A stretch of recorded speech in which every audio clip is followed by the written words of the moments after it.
When it comes to reality shows, you've always got that one contestant that you just love to hate, the contestant that's a total jerk and always brings the drama, the one that you want to see get their comeuppance, but always seems to manage to squeak by. Every reality show has one, even animated reality shows, and the Total Drama series manages to have several of them. But which of them is the most evil? I'm Kifinosi with Wicked Binge, and this is Total Drama Villains, Evil to Most Evil. For this list, we're going to be looking at all of the Total Drama seasons, including Redonkulous Race, but excluding Total Drama Rama. If a character has been in multiple seasons, then we'll be taking all of their actions into account, good and bad. Obviously, the characters with fewer redeeming qualities and moments will be lower on the list. One character we're going to be excluding from the list, however, is the infamous Total Drama host, Chris McLean. We all know how cruel and sadistic Chris can be, especially in the latter seasons, but this list is specifically for looking at the contestants and how their moralities compare to one another. We also aren't going to be including Zombie Ezekiel, since that's more a case of a character going insane, not evil. With all that being said, let's get started. At the very top of our villains list is Dave from Pakiteo Island. Though it took him a while to become a true antagonist, he still ended up being one in the end. Though his archetype is the pretty boring normal guy, others would probably describe him as pathetically in love, given his huge crush on Sky. He's pretty annoying towards her in his attempts to win her affections, but while Dave is certainly frustrating, he never really crosses any lines that would make him go from pathetic and entitled to actually creepy or evil. If she sees me crying, she'll never want to date me. His time in the competition ends when he votes himself off for Sky's sake, and as a last-ditch effort to win her over. Dave ends up regretting this choice, however, when he learns in the finale that Sky already has a boyfriend. This is the moment when he finally crosses over into being an antagonist. When Dave is given the chance to become a hinderer for both Sky and Sean, he heavily targets Sky with no remorse, promising to burn his share of the $1 million in front of Sky as revenge if he were to win. Talk about bitter. Still, outside of his relationship with Sky, Dave doesn't have too many noteworthy flaws. Much like someone such as Noah, he can be a bit critical of the other contestants and sort of look down upon them. His uptight and easily annoyed nature is also a fairly noticeable flaw. However, Dave can also be honest, logical, reasonable, and even trustworthy at times. We know that many fans don't like him,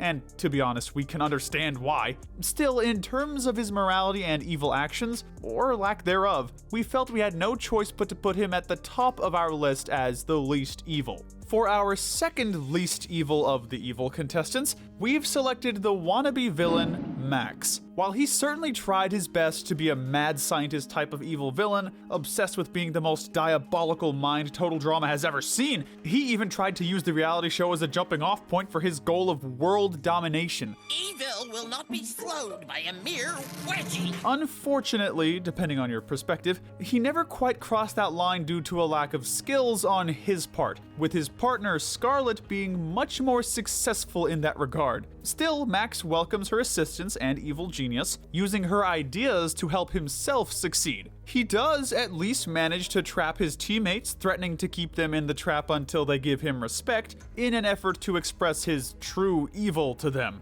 It's not a completely successful moment for Max, but it's something. Toward the end of the season, Max is able to successfully trick Scarlett alongside the other 4 contestants, giving him another small moment of success, even if he is eliminated directly afterwards. Despite all his massive failures, we're giving Max just a bit of an edge over Dave. While he never really succeeded at becoming evil, Max still actively tried to be evil. And trying still counts for something, good or bad. However, his tendency to be affectionate towards babies and his usually polite nature earn him a couple extra good points. Up next, we have Duncan. Of all the characters to have a softer side, you might have never expected it to be the skull-carving, mohawk-having punk. When Duncan first arrived on the island, he very much had an air of, "Don't mess with me." He's been to juvie at least once, and pretty much since the moment he met Harold, he became the nerd's bully and archenemy, pranking him and threatening him throughout the first couple of seasons. I think Harold needs to be taught a lesson, boys. Whenever he's a contestant, Duncan frequently mocks, tricks, manipulates, and picks fights with many of the other contestants. He's also pretty talented with fire, even blowing up Chris's mansion-sized cottage in All-Stars. Regarding his relationships, Duncan cheats on Courtney in World Tour after he loses his attraction to her and becomes attracted to Gwen. While you can't blame Duncan for disliking Courtney, and Gwen was certainly in the wrong too, it was still Duncan who initiated the cheating. There's no denying that when he wants to be, Duncan can be a total antagonist. But of course, what keeps him high on the list is the guy's evident soft side. Back in season 1, after DJ's bunny was killed, Duncan found another bunny for him so that DJ wouldn't be sad. He has other small heroic moments in seasons 2 and 3, but his softer side truly comes out in All Stars though, much to his aggravation. He saves Gwen in the Leech Ball Challenge, earning him a spot on the heroic Hamsters team. He also tries to warn the other contestants about Mal, and throughout the season, we see him being kind to animals. So much for being a bad boy. It's not all sunshine and rainbows though, as it's revealed early in the season that Duncan had started using Gwen to try and make Courtney jealous, causing him and Gwen to break up. So yeah, the guy's still pretty rough around the edges. He's a pretty lousy guy when it comes to romance, and he's one of the few contestants to commit an actual crime with his arson. But in terms of total drama antagonists, we'd say that he's still one of the least malicious, at least in comparison to the other people we have on the list. Leaning into the evil twin stereotype is Amy. When it comes to all the sibling characters we've seen on Total Drama, Amy is without a doubt the worst. From the beginning, Amy seemed to have it out for her twin sister, Sammy, for no real reason. Amy would constantly boss her around, being pretty nasty toward her all the while. I've talked to the rest of the team about how you lost us the challenge. Most of the time, she would rather focus on tormenting her sister than actually trying to win the money. That alone gives her a bit of a sadistic edge, or maybe it just makes her incredibly petty. We'll let you guys decide that in the comments. Additionally, Amy frequently takes credit for her sister's strategies, while at the same time refusing to take responsibility over her own failures, placing the blame on Sammy whenever something goes wrong. As awful as she is, Amy really didn't leave much of an impact on the rest of the competition. Outside of her sister, she never really bullied nor hurt anyone else, nor was she a manipulative chess master. Maybe she never did anything to redeem herself, but it's not like she did much either at all. She was more of an antagonist for Sammy than for anyone else. For these reasons, we're putting her on the lower end of evil. She is evil in the sense that she's cruel toward her own family, but outside of that, Amy's just a brat. We're placing the always egotistical Lightning next on our list. Like many of the other villains on our list, Lightning is a total bully, as well as incredibly self-centered. Cameron is usually his biggest victim, though he doesn't exactly make many friends on the island either, and is willing to go after them as well if they make him mad. Being even more competitive than Joe, he values winning above all else, wanting to keep his football star status. He's also pretty selfish and always puts his own interests above everyone else's. Like when he betrayed Cameron just because Cameron was slowing him down, Lightning can be pretty stubborn and was even willing to let his competitors get attacked by mutant animals in the finale. Speaking of which, this final episode was certainly Lightning at his worst, given how angry he was with Cameron and how thrilled he was with the idea of beating him to a pulp. But while he can be pretty obnoxious and cruel, there are a couple of things preventing him from being put any lower. For one, because he's not exactly the sharpest knife in the block, Lightning is often the one being manipulated by people like Joe instead of doing the manipulating himself. Come on, Tree, give me some steak. Additionally, Lightning does have a couple small moments of merit. Despite their rivalry, he gave Cameron advice when Joe was using him, encouraging Cameron to stand up for himself. At another point in the season, when he and Joe think that they're about to die in the abandoned mine challenge, Joe mentions her regret about never getting to kiss a guy before. Lightning, who still thinks she's a boy, says that he don't judge and is cool with it, even if he obviously feels a bit awkward about it. So hey, at least he isn't homophobic. For all his his faults, at the end of the day, Lightning isn't much more than a jerk jock and is far from an evil mastermind. We now come to the first of our redonkulous race contestants, Stephanie. Though she started out as a head-over-heels woman in love with her equally in love boyfriend, by the time the teams reached Transylvania, the competition had truly brought out the worst in her. While most teams try to support each other, Stephanie just resorts to verbal abuse in both Transylvania and Hawaii when her partner Ryan struggles with the challenges. This aggression grows throughout the rest of the season, and while Ryan certainly plays a part in making her angry, more often than not, it's Stephanie taking things to the extreme. I am so disappointed in you! It gets to the point where she's actually being violent towards Ryan, showing just how far her race rage can go. You also can't forget how petty she can be, whether it's forcing Ryan to go up to the highest level in the pepper eating / cliff diving challenge, or using a boomerang on her own team.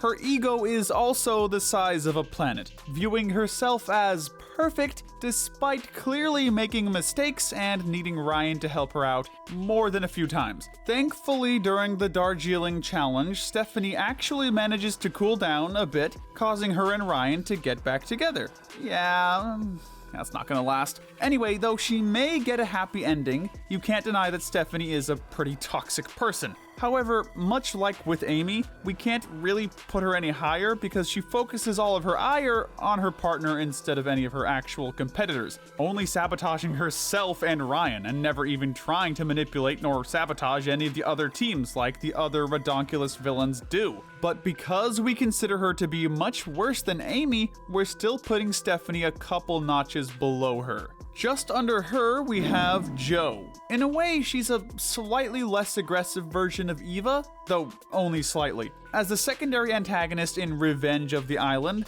Jo is extremely competitive, brutish, and quick to anger. Though is able to control herself better than Eva can, she very much has the attitude of an overzealous coach or trainer, and all the negatives that come with that. She also isn't above taunting nor bullying other contestants like Cameron, but while her main strength is her muscle, Jo sometimes uses brains as well. There have been instances where she's manipulated others, or even blackmailed them. She eventually even betrays Lightning, one of her biggest allies in the go-kart challenge near the end of the season. Nice knowing ya, shark bait! Jo betrays Lightning again in All-Stars when she convinces the other vultures to vote him off, proving that she doesn't really have any loyalty at all. If there is any competitor who Jo does show some respect toward, it's Brick, someone she sees as strong and even cares for briefly. However, she still sees Brick as a traitor and votes him off when he saves the lives of several of their opposing teammates. So any care or respect she has for him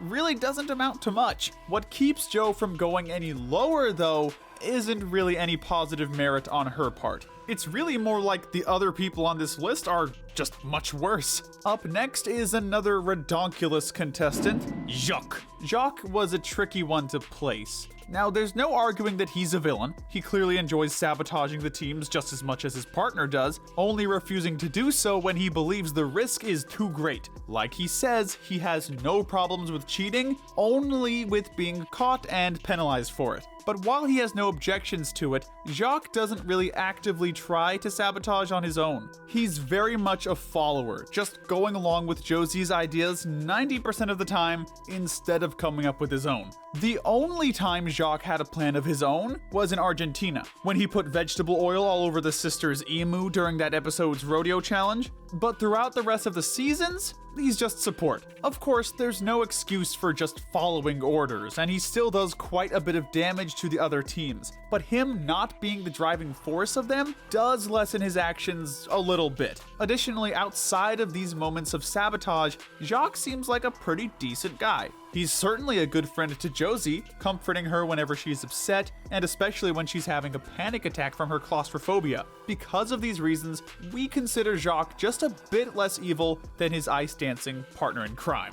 Following him is the original handsome devil contestant, Justin. Before a certain Season 3 contestant came along, Justin was meant to be a serious antagonist after not doing much in the original Total Drama series. This started with the 1-hour special where Justin is shown to be dishonest and is willing to use his handsomeness and rock-hard abs to his advantage. He also straight up abandons Katie and Sadie in a cave when they start to annoy him, not really caring what happens to them. I am going to lose it. However, Justin truly gets to shine in Total Drama action. We continue to see him as manipulative, using his looks to get something he wants or to get out of something he doesn't want to do throughout the season. He also frequently uses Beth's obvious feelings for him as an advantage, seeing her as nothing more than a pawn to manipulate. Later on, he overhears Trent and Gwen discussing him throwing challenges for her. Justin uses this to turn the team against the two, quickly getting Trent and Gwen eliminated. Even after his insecurities start to sink in following an injury,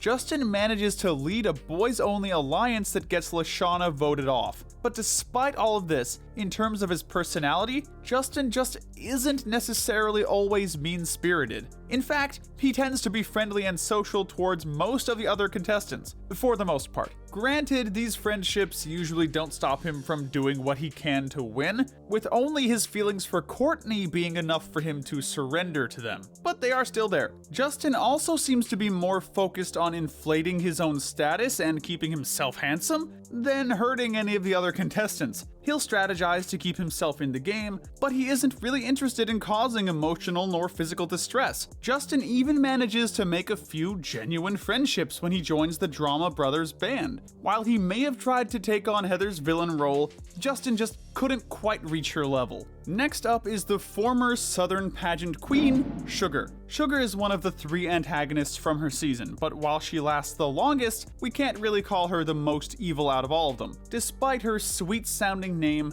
Sugar can be pretty aggressive and rude, being pretty physically abusive to everyone around her, especially Ella. She actually enjoys seeing people get hurt, as if it's just entertainment for her. Sugar's biggest villainous moments happened in the episode Mo Monkey Mo Problems, where she played a huge role in Ella's elimination by manipulating her into singing and then anonymously telling Chris about it. She's pretty awful throughout the rest of the season too, but betraying Ella, someone who was nothing but nice to her, was certainly the highlight of her evilness. Afterwards, it's just more of her standard physical abuse and rudeness. Much like Joe, because she never really goes as far as the other contestants on the list do in terms of evilness nor manipulation, we felt that we couldn't put her any lower than this. It's time for the original Total Drama villainess herself, Heather. This Queen Bee did not mess around. And though she may have lost a bit of her evil edge as the series went on, audiences still can't forget how truly evil she was in the first season. Lying, scheming, manipulating, sabotaging, Heather did it all. Her biggest victim was undoubtedly Gwen, given how many times she tried to humiliate her. Just reading her diary on TV during the talent show would have been enough. Even Chris was disgusted by that. But she also exposed Gwen's underwear in another challenge, and, well, for no reason other than to just emotionally hurt her, kissed Trent right in front of Gwen's face. For the preteens watching for the first time, this was drama at its finest. Of course, everyone saw Heather for her true colors eventually, and she received her comeuppance just before she could make it into the finale. You've gotta love that sweet justice. Because she couldn't manipulate others as easily, Heather's evilness definitely fell in the later seasons, though she still tries to do what she can to win, even if it means sacrificing potential friendships or romantic relationships. Even so, she manages to become just a bit nicer and even befriends Lashana by the time she leaves Total Drama Action,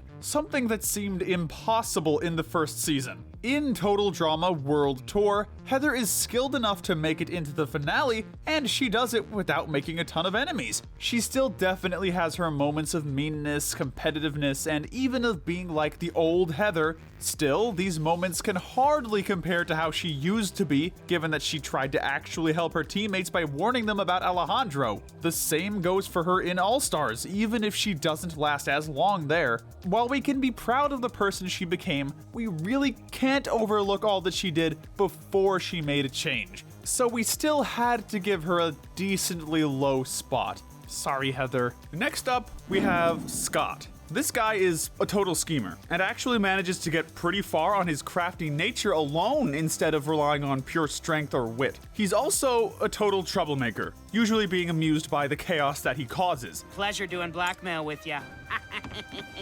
He'll even betray and sabotage his own team, making them lose on purpose just so he can entertain himself. Scott also caused the most eliminations in his season, causing 7 of his competitors to go home, giving him the 4th highest number of eliminations of any contestant in the series. If all of that wasn't bad enough, he even stated in his character biography that his favorite memory from childhood was the first time he caused an argument between his parents. That's just wow.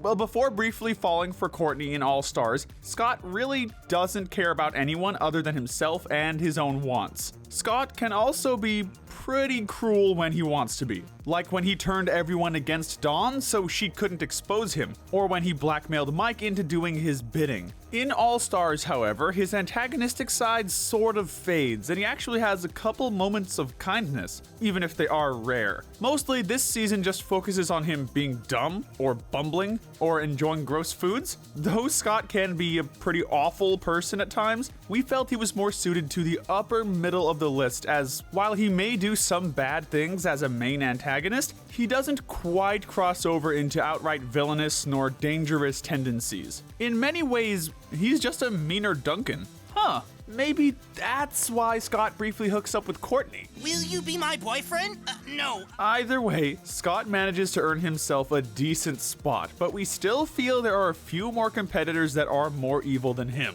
Entering our bottom 5, we have Alejandro. Acting as a rival and love interest to Heather, Alejandro had her brains and skills while also having Justin's looks and charm, which he had no problem of using to his advantage. With this charm does come a small amount of chivalry, though this doesn't really amount to much. It doesn't matter who they are. If Alejandro thinks he can use them, he will manipulate them. If he can't, or if they pose a threat to him, then Alejandro will just manipulate others in order to get those threats out of the way. In terms of competition, Alejandro can be incredibly dangerous. What's worse is that he never really regrets these actions nor feels bad about them, showing how heartless he can be. Well, maybe not completely heartless considering his feelings towards Heather, but still, their relationship is very much on again, off again, with neither one willing to give up the cash for the other person. And you could argue that Alejandro is an even worse womanizer than Justin was. We will give Alejandro a bit of credit though, in that when he found out Mal's true identity in All Stars, he did break off his alliance with Mike/Mal and tried to reveal the truth to the rest of the contestants. Mike is not who he seems, and I can prove. He was likely doing this to save his own skin in the game, but hey, any action against someone like Mal seems like a good deed to us. Even with all that Alejandro's done, we still have just a few people who we feel are even worse than him. We're going to be ranking Josie next, just outside of our bottom 3. We're sure she'd be upset to hear that she just missed out on the podium, but we have our reasons. Although it took her a few episodes to really get going, Josie became pretty infamous in the redonkulous race for just how underhanded she could be. She was more than willing to resort to both physical and mental sabotage, from messing with equipment or race vehicles, to trying to manipulate teams against each other like she did with the surfer dudes. She's always scheming and trying to cheat her way to the top, willing to do anything to win. There have even been times when Josie backstabbed a team, usually the police cadets, mere moments after they had just helped her. Now that is just ice cold. No pun intended. Well,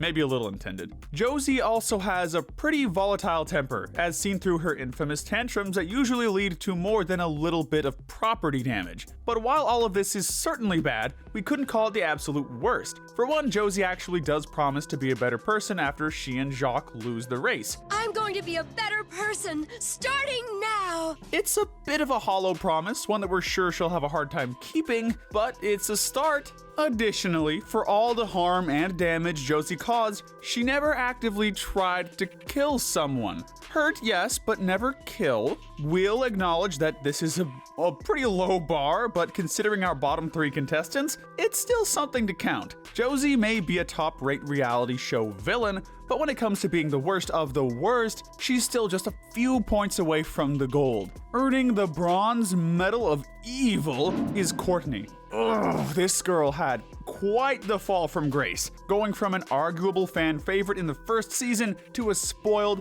annoying, and selfish princess type by the time she reached All-Stars. Even early on in the show, Courtney had a bad habit of throwing fits and threatening to call her lawyer if she didn't get her way. Now, if only she just did this, it would make her a brat instead of full-on evil, but we all know that Courtney has done much worse. Like many others on the list, she knows how to manipulate others to her advantage, and though she may not be as successful as others, Courtney is still pretty ruthless about it. Her entitled nature prevents her from making any true friends in the competition, not that she seems to want any, and her romantic relationships aren't any better. Between Duncan, Justin, and Scott, she put winning the $1 million above all 3 of them, not caring about their feelings whatsoever. All I can taste is victory. She even physically hurt Duncan and Justin and didn't seem to feel too much remorse about it, despite how much they cared about her. Along with being arrogant, controlling, and self-centered, she's also got a temper that rivals characters like Josie, Stephanie, or Joe.